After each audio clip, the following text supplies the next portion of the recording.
So I'm going to show you how I make adjustable ear loops for my face masks. You don't need any extra accessories for this, just the elastic you're already using. And you can use this method on masks that have already been made and are too big on the ears, or ones that you're making from scratch. So if you're making your mask from scratch, step one is to cut your elastic longer than you normally would. I think like a normal measurement at the moment is 8 inches per ear, but I'm using 10 inches and that worked well.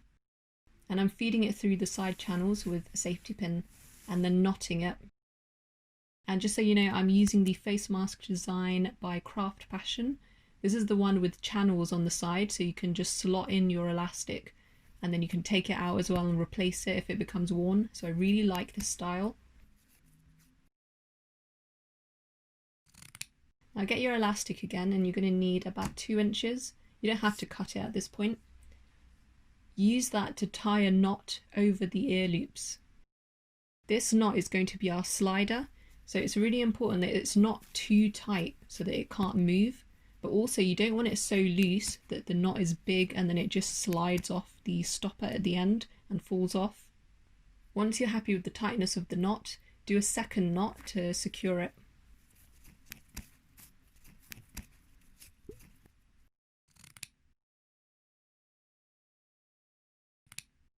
And that is literally it. You can use the slider to make the ear loops bigger or smaller, and that will allow the wearer to have that custom fit that's going to be perfect for them. Okay, now let's say you've already got a mask where the ear loops are too big, but it's already been made so you can't do any of these steps. What you can do is use a bit of elastic to create the stopper knot at the end and tie it a few times so that it's quite a fat knot.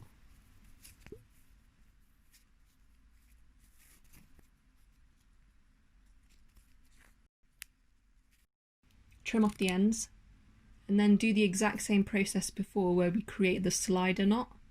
So I like this method because it's quick, easy, you can use supplies that you already have. You don't need to go out and buy pony beads or special like silicone adjusters. The downsides are, I wouldn't say it's the prettiest way to do it, but it's definitely functional. And that slider knot, it will be hidden behind your ear anyway. But definitely make sure you're using an elastic that doesn't fray really badly when it's washed.